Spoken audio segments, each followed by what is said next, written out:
Hello दोस्तों। आज हम लोग फिर देखेंगे एजुटेरिया का सेट नंबर 9। ठीक है, आज हम लोग फिर से सेट नंबर 9 देखेंगे एसो के लिए। तो चलिए स्टार्ट करते हैं बिना देरी किए हुए। पहला क्वेश्चन, समुद्र गुप्त ने ग्रहण, मोक्ष एवं अनुग्रह की विजय नीति का पालन किसके खिलाफ किया था? ठीक है, तो किसके खिलाफ किया था? ये दक्षिण भारत के राज्यों के लिए खिलाफ किया था। ग्रहण का मतलब होता है, ग्रहण का मतलब होता है आपको शत्रु पर अधिकार।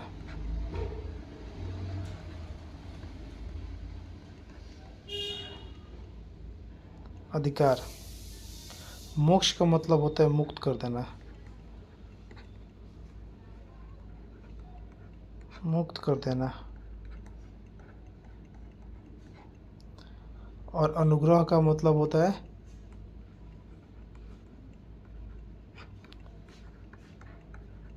लौटा देना धन दौलत को।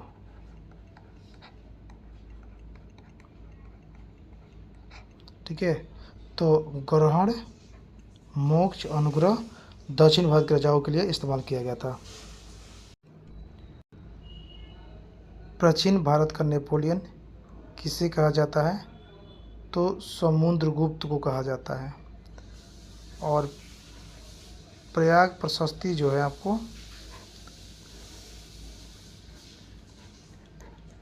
समुद्रगुप्त से संबंधित है।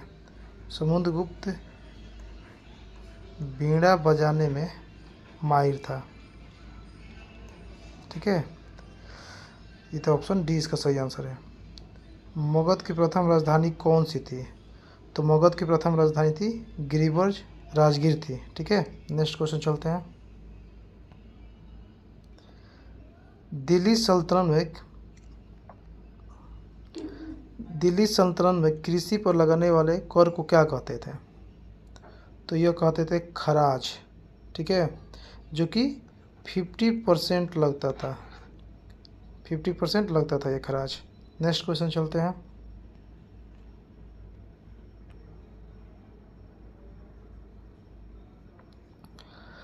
मुगल काल से संबंधित विभिन्न विभागों और पदाधिकारियों के संबंध में सूची 1 को सूची 2 के साथ सम्मिलित कीजिए। तो सूची 1 में प्रांतों के प्रशासक किसको कहा जाता था? तो ये हो जाए आपका सूबेदार को। ठीक है, प्रांतों के प्रशासक कहा जाता था सूबेदार को। प्रांतों के वित्तीय अधिकारी को क्या कहा जाता था? तो वित्तीय अधिकारी को कहा जाता था दीवान। और धार्मिक और धर्मार्थ किए जाने वाले कार्यों को क्या कहते थे? तो उसको कहा जाता था सदर। और सेनानायक को कहा जाता था फौजदार। इस अनुसार ऑप्शन बी जो है इसका सही आंसर है। नेक्स्ट क्वेश्चन चलते हैं। बहमनी राज का संस्थापक कौन था? तो यह अलाउद्दीन हसन था। बहमनी राज की स्थापना होती है 1347 ईस्वी में। और ये दक्कन के क्षेत्र वाले में राज करते थे। ये इस्लामिक था, इस्लाम से संबंधित थे। और दक्कन के जो क्षेत्र था वहीं पे ये लोग शासन करते थे। 1347 ईस्वी में इसकी स्थापना होती है। हल्दी घाटी के युद्ध में महाराणा प्रताप की सेना का सेनापति कौन थे? तो सेनापति जो थे उसका नाम था हकीम खान। हल्दी घाटी का युद्ध कब हुआ था? 1576 में। किसके बीच? तो अकबर और महाराणा प्रताप के बीच हुआ था। प्रताप के बीच हुआ था। अकबर का सेनापति थे मान सिंह। ठीक है, याद रखिएगा। नेक्स्ट क्वेश्चन चलते हैं। 8 नंबर, निम्नलिखित युग्मों में से कौन सा सुमेलित नहीं है? तो लॉर्ड नॉर्थ जो था 1773 का रेगुलेटिंग एक्ट था। ठीक है, ये बात सही है। उस समय ब्रिटेन का ये पीएम हुआ करता था। पीएम है नॉर्थ, लॉर्ड नॉर्थ। ठीक है, चिर अस्थायी बंदोबस्त लॉर्ड कॉर्नवालिस ने लेकर आया था। ये बात सही है। तो ये 10 वर्षों के लिए ले आया था भूमि से संबंधित है, ठीक है, अस्थाई बंदोबस्त जिसको कहते हैं। 1793 में इसको अस्थाई बना दिया था, तो ये कथन सही है। लॉर्ड बेटिंग सती प्रथा का उन्मूलन किया था, ये भी बात सही है। और कब किए थे ये? 1829 में किए थे, राजा राम मोहन राय के साथ मिलकर, राम मोहन राय से मिलकर, ठीक है।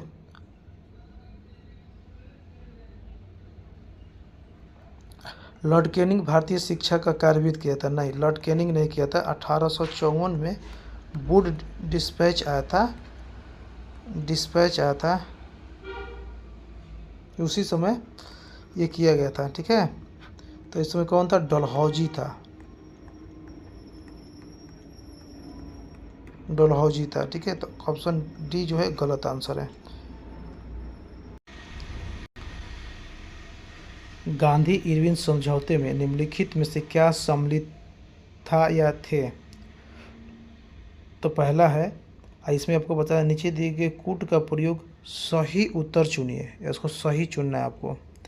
तो राउंड टेबल पर कांग्रेस में भाग लेने के लिए कांग्रेस को आमंत्रित करना है, तो ये बात सही है।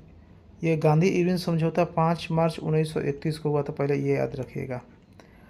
दूसरा है, सविनय अवज्ञा आंदोलन के संबंध में जारी किए गए अध्यादेशों को वापस लेना है, ये भी बात सही है।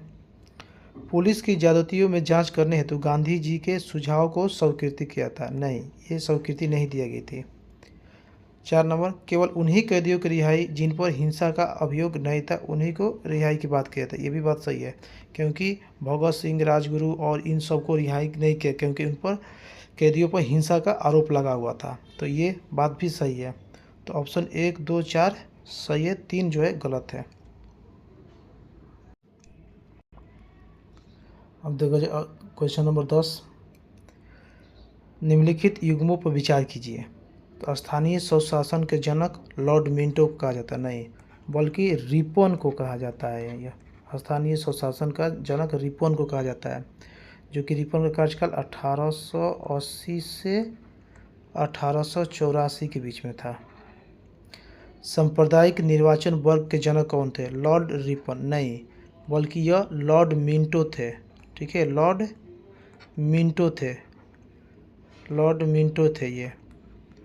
इनका कार्यकाल जो था 1905 से लेकर 1910 के बीच, ठीक है। मार्लो मिंटो सुधार आता था। भारतीय प्रेस का मुक्तिदाता चार्ल्स मेडकॉफ को कहा जाता है, ये बात सही है। तो ऑप्शन डी जो है सही है, ये दोनों गलत है। तो मेडकॉफ कब से थे? 1835 से 36 तक इनका कार्यकाल रहा। तो आपको कौन सा सुमेलित है? तो ऑप्शन डी जो है इसमें सुमेलित है, मतलब 3 नंबर। जलियांवाला बाग हत्याकांड के विरोध में निम्नलिखित में से किसने वायसराय की कार्य परिषद से त्यागपत्र दे दिया? तो रविंद्रनाथ टैगोर ने दिया था, नाइटहुड की उपाधि दिए थे, ठीक है, नाइटहुड की उपाधि दिए थे। सर शंकर नायर भी दे दिए थे, कार्यकारी परिषद से त्यागपत्र दे दिए थे। मदन मोहन मालवीय भी दे दिए थे। तो इनमें से सभी ने त्यागपत्र दे दिया था। जलियांवाला बाग हत्याकांड हुआ कब था? तो देखिए, हुआ एकदम 9 अप्रैल, पहले 9 अप्रैल की बात का जान लीजिए। 1919 को सैफुद्दीन और किचलू की गिरफ्तारी होती है, और 13 अप्रैल 1919 को यह जलियांवाला बाग हत्याकांड होता है, ठीक है। तो ये दोनों डेट याद रखिएगा। 9 अप्रैल 1919 को सैफुद्दीन और किचलू की गिरफ्तारी, सत्यपाल और किचलू की, और 13 अप्रैल की घटना होती है। राजनीतिक सुधारों को लेकर विरोध करने वाले पहले भारतीय कौन थे? तो ये थे दादा भाई नौरोजी। और दादा भाई नौरोजी पहले एशियाई व्यक्ति हैं जो कि ब्रिटिश के हाउस ऑफ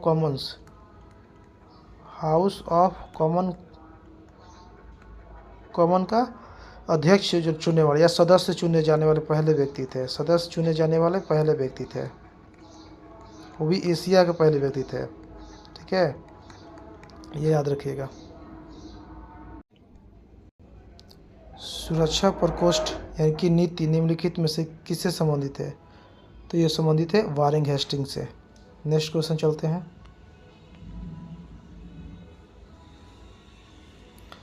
जल संभर प्रबंधन के संबंध में निम्नलिखित कथनों पर विचार करें। इसके अनुसार धरातलीय और भौम जल संसाधनों का प्रबंधन किया जाता है। तो इसमें आपको कथन सही बताना, तो ये सही बातें प्रबंधन किया जाता है। हरियाली परियोजना का संचालन केंद्र सरकार द्वारा जल संभल प्रबंधन के अनुसार किया जाता है, ये भी सही है। तो ऑप्शन ए और दो दोनों सही है। नेक्स्ट चलते हैं।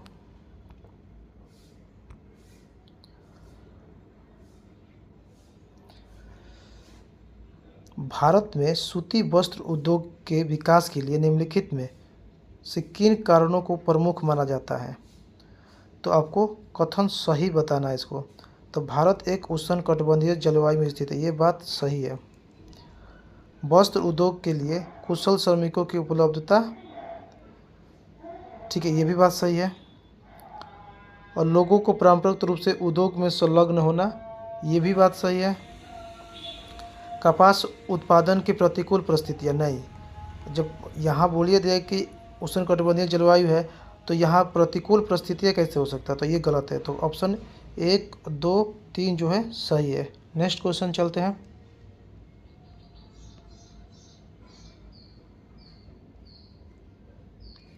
निम्नलिखित कथनों पर विचार कीजिए और इसमें से कथन कौन सा सही नहीं है ये आपको बताना है।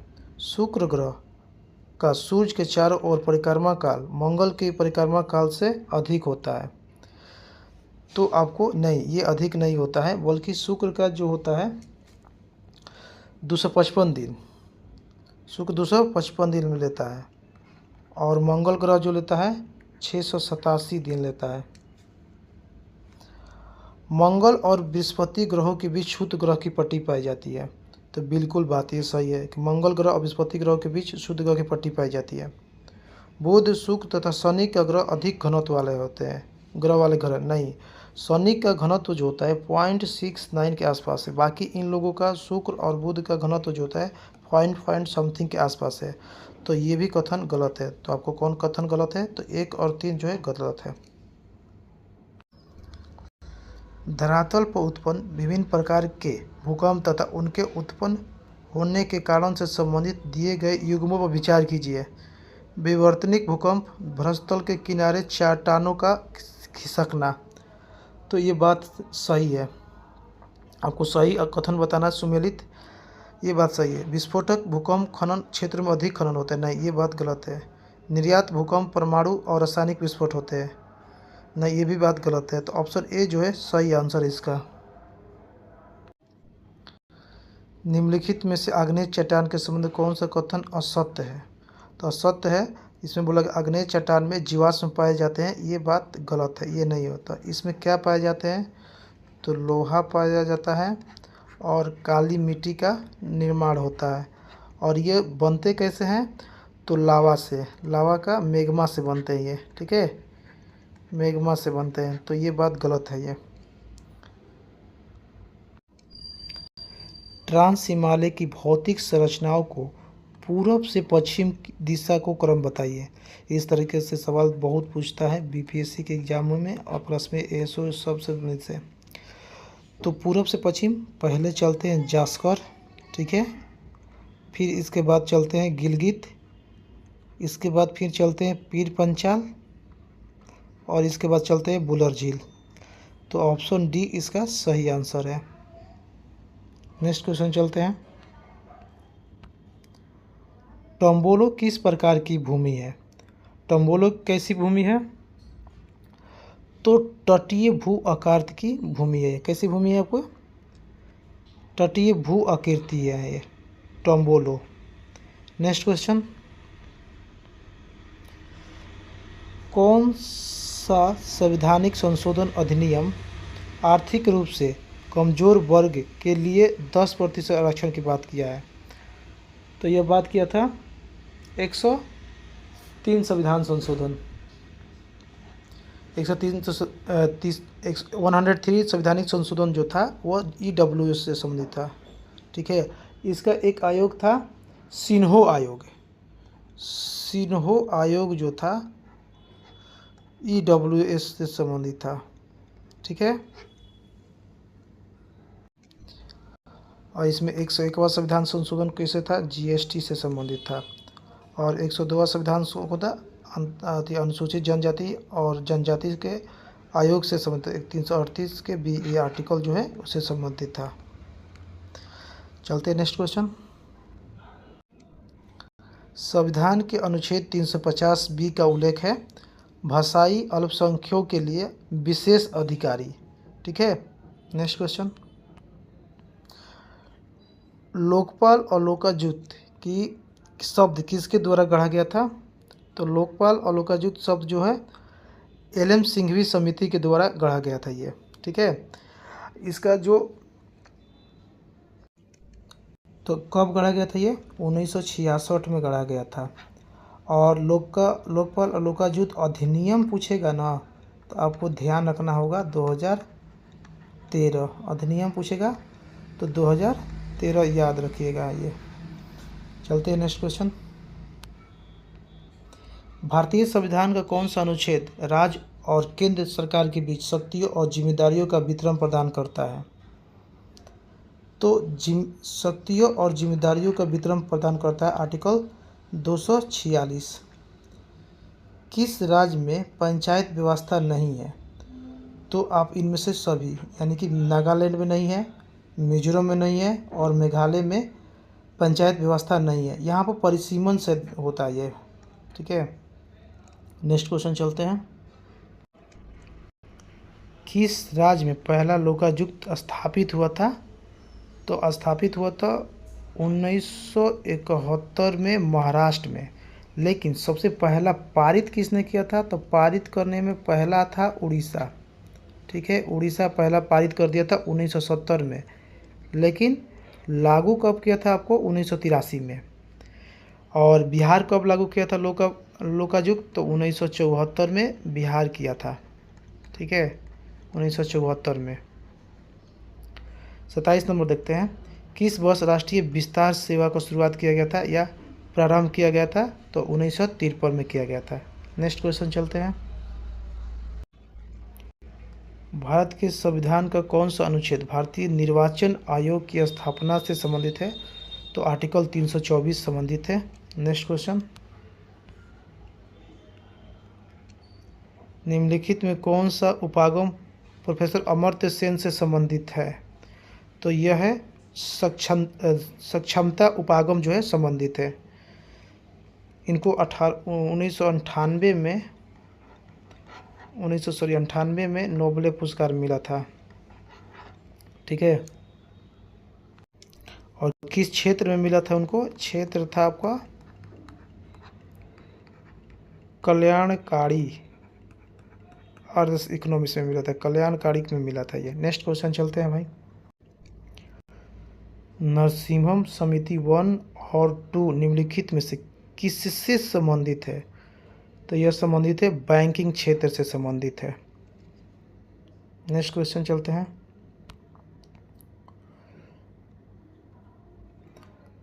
औद्योगिक नीति प्रस्ताव 1956 के संदर्भ में कौन सा कथन असत्य है? ये आपको असत्य बताना है। तो इसमें देखा जाए तो आर्थिक रूप से पिछड़े क्षेत्रों में लगाए जाने वाले उद्योगों को लाइसेंस प्राप्त करना कठिन था। तो नहीं, ये बात गलत है। क्या सही है? तो इसका लक्ष्य भारी उद्योगों पर सरकार का नियंत्रण स्थापित करना था। ये सही है। इसके अंतर्गत उद्योग को 3 वर्गों में वर्गीकृत किया गया था। ये सही है।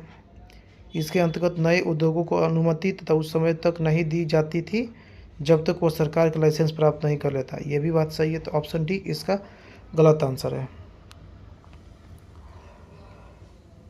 33 देखते हैं। डैश कंप्यूटर को चालू करने और सिस्टम को पावर ऑफ करने की प्रक्रिया क्या कहते हैं? तो एक बार चालू करने और सिस्टम को पावर ऑफ करने के लिए बूटिंग कहा जाता है। इसे मोबाइल में भी होता है ये। 34 देखते हैं। निम्नलिखित में से कौन सी कंप्यूटर प्रोग्रामिंग लैंग्वेज है? तो स्क्रैच एक कंप्यूटर प्रोग्रामिंग लैंग्वेज है जिसमें जावा आता है, C++ आता है, C आता है, इसमें सब आ जाता है। तो ठीक है। नेट बॉल खेल में खिलाड़ियों की संख्या कितनी होती है? तो ये होती है 7। बास्केटबॉल में पूछेगा खिलाड़ी की संख्या तो आपको होती है 5 बास्केटबॉल में, ठीक है। 4 किस में होती है? पोलो में 4 खिलाड़ियों की संख्या होती है। और जिसे अभी क्या बोला है कि नेट बॉल में 7 होती है, तो कबड्डी में भी 7 होती है, ठीक है। कबड्डी में भी 7 होती है। वाटर पोलो में भी खिलाड़ियों की संख्या 7 होती है। और ये जो होता है 6 नंबर वॉलीबॉल में होता है, ठीक है। वॉलीबॉल में खिलाड़ियों की संख्या 6 होती है। ओलंपिक शुभंकर की प्रथा किस ओलंपिक खेल से शुरू हुई थी? तो मेक्सिको सिटी 1968 में होता है, उसी समय शुभंकर की शुरुआत हुआ था। येलो बुक किस देश की सरकारी रिपोर्ट है? तो फ्रांस की है। अब भारत और ब्रिटेन के बीच वाइट पेपर होता है, ठीक है, वाइट पेपर होता है। विश्व पर्यटन दिवस कब मनाया जाता है? 27 सितंबर को मनाया जाता है। निम्नलिखित में कौन सा युग्म सुमेलित नहीं है? तो मोसाद इसमें नहीं बताना है, एक गुप्तचर संस्था है और देश बताना है आपको। तो मोसाद इजराइल का है, सही है। सवाक इराक का है, नहीं ये इराक का नहीं बल्कि ईरान का है, ठीक है। मुखबरात मिस्र का है, सही है। नाइचो जापान का है, सही है। तो नेक्स्ट क्वेश्चन चलते हैं। मुखौटा नृत्य निम्न किस राज्य का लोक नृत्य है? तो यह है आपको अरुणाचल प्रदेश का। नेक्स्ट क्वेश्चन, केंद्रीय बजट 2026-27 के अनुसार कितने करोड़ रुपए का प्राथमिक घाटा होने का अनुमान लगाया गया है? देखो प्राथमिक घाटा होने का अनुमान लगाया गया है तो 29,1796 करोड़, ठीक है। नेक्स्ट क्वेश्चन चलते हैं। निम्नलिखित में कौन सी पुस्तक विश्वनाथन आनंद द्वारा लिखा गया है? तो अभी लेटेस्ट बुक है उनकी लाइटिंग किड, ये लिखा गया उनके द्वारा। और ये the ghost of Indian small town किसके द्वारा लिखा? रस्किन बॉन्ड के द्वारा, याद रखिएगा, रस्किन बॉन्ड के द्वारा लिखा गया है ये। और थिंकिंग ऑफ विंटन शांतनु जो है नायडू के द्वारा लिखा गया है। One of the one cricket of my life and more, ये शिखर धवन का है।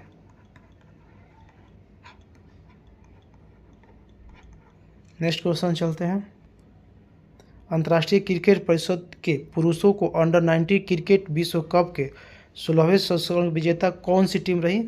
तो ये भारत इसकी विजेता रही, इंग्लैंड को हरा कर जीता ये। भारत विजेता रहा, उप विजेता रहा आपको,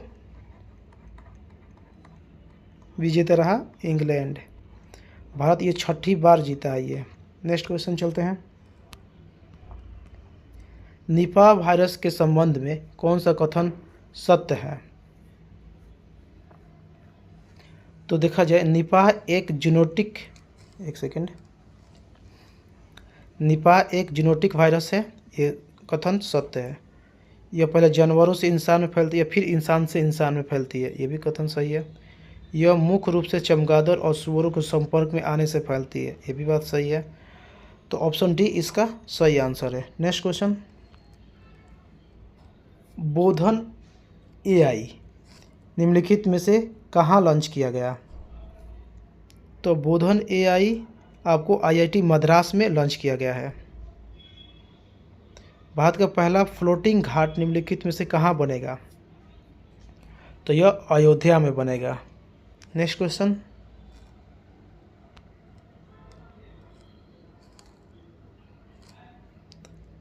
भारत वन स्थिति रिपोर्ट 2023 के अनुसार देश में कुल वनावरण कितना वर्ग किलोमीटर फैला है? तो आपको ये फैला है 71, 53, 43 वर्ग किलोमीटर फैला हुआ है। नेक्स्ट क्वेश्चन चलते हैं।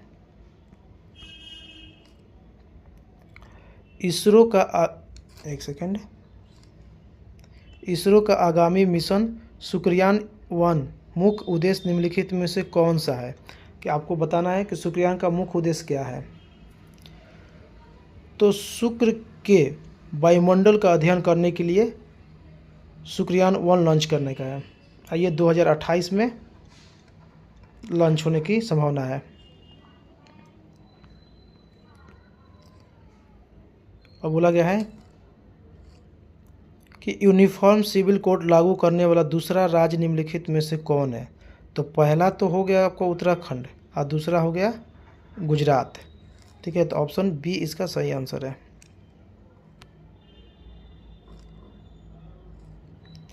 निम्नलिखित में कौन सी योजना बिहार सरकार की है। मुख्यमंत्री महिला रोजगार योजना, मुख्यमंत्री प्रतिज्ञा योजना और विवाह मंडप योजना, ये सभी योजना बिहार की है। ठीक है। निःशोषण के समय डायफ्राम हो जाता है। जैसे निःशोषण होता है ना, तो जो डायफ्राम होता है ऊपर नीचे सांस जब लेते हैं हम लोग तो यह गुंबदाकार हो जाता है। हेमोग्लोबिन का कार्य क्या है। तो ऑक्सीजन का परिवहन करना इसका मुख्य काम है। नेक्स्ट चलते हैं। मलेरिया कौन से मच्छर काटने से होता है। तो मलेरिया होता है पैरासाइट वाले मच्छर काटने से होता है। Next question.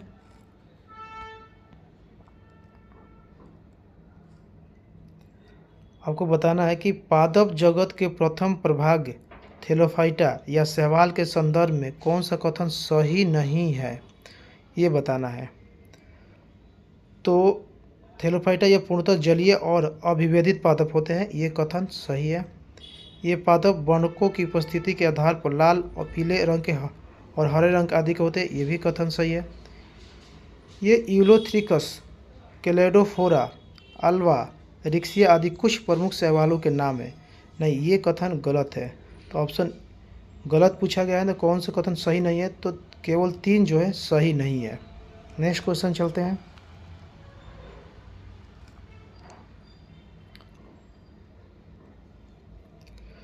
सूची 1 को सूची 2 से सुमेलित कीजिए।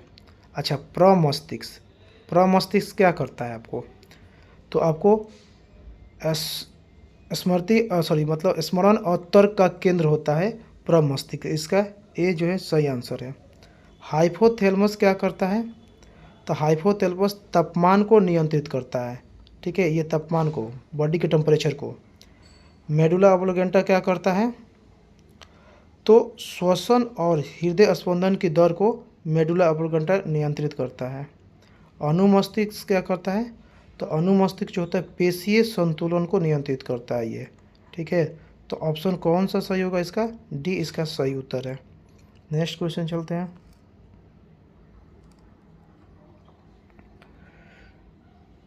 प्रोकैरियोटिक कोशिकाओं को साइटोप्लाज्मिक झिल्ली किसकी बनी होती है। तो प्रोकैरियोटिक कोशिकाओं की जो साइटोप्लाज्मिक झिल्ली बनी होती है फास्फोलिपिड की बनी होती है। ठीक है। Next question.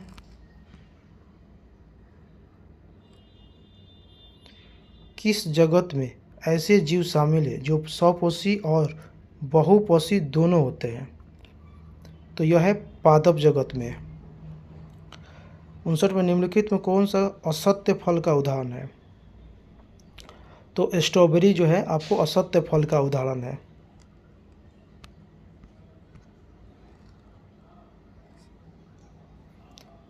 फलों और सब्जियों, साबुत अनाज में पाए जाने वाला कौन सा पोषक तत्व एक प्रकार का कार्बोहाइड्रेट है जिसे मनुष्य द्वारा पचाया नहीं जा जाता, क्योंकि हम लोग का बॉडी जो है पचा नहीं सकता। तो वह है फाइबर।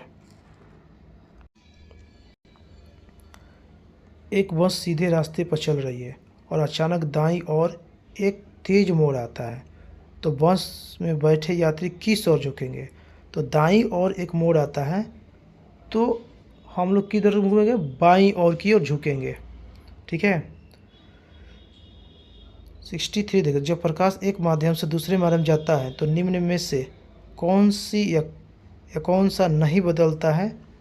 तो आवृत्ति जो है ना कभी नहीं बदलती है। ये एक माध्यम से दूसरे माध्यम जाने पर आवृत्ति नहीं बदलती है। दृष्टि की खराबी या निकट दृष्टि को नाम से जाना या किस नाम से जाना जाता है। निकट दृष्टि दोस्तों कहा जाता है मायोपिया, और अवतल लेंस के द्वारा इसको ठीक किया जाता है। ठीक है, याद रखिएगा। चुंबकीय सुई किस तरफ संकेत करती है। तो यह उत्तर की ओर। तो ये मतलब होता है, अगर अंदर की बात करता तो दक्षिण की ओर हो जाता है। ठीक है, याद रखिएगा। नेक्स्ट क्वेश्चन,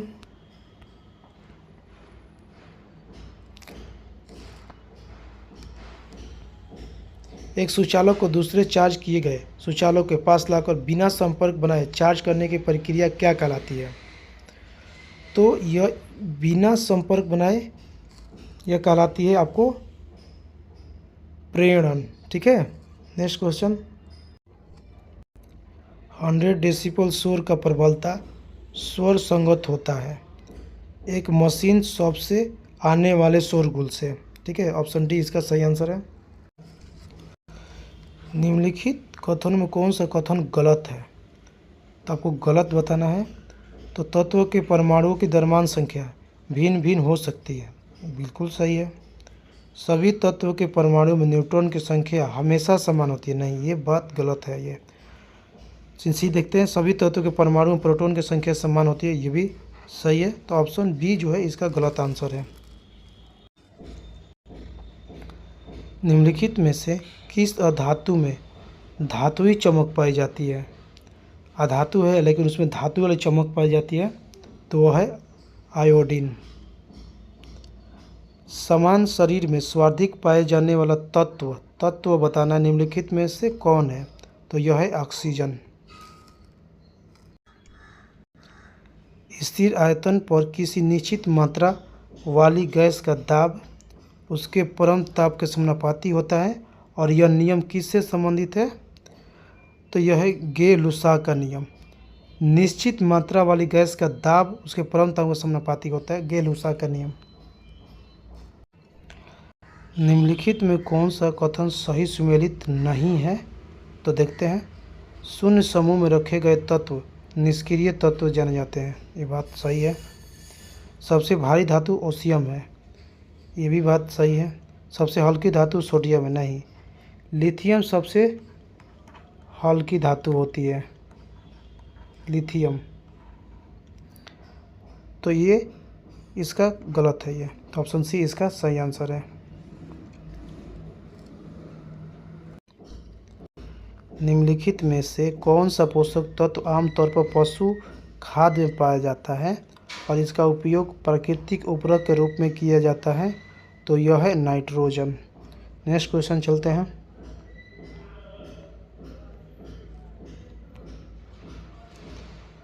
सूची 1 को सूची 2 से सुमेलित कीजिए तथा सूची के नीचे दिए गए कूट के सही उत्तर का चयन कीजिए।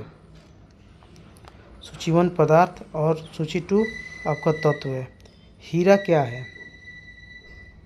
हीरा जो है आपका कार्बन है एक। ठीक है। मणिकय क्या है? मणिकय जो होता है आपको क्रोमियम होता है। संगमरमर क्या होता है? संगमरमर कैल्शियम होता है। सीमेंट क्या होता है? एल्यूमिनेट होता है। तो ऑप्शन देखना है आपको, ए जो है सही आंसर इसका। नेक्स्ट क्वेश्चन चलते हैं।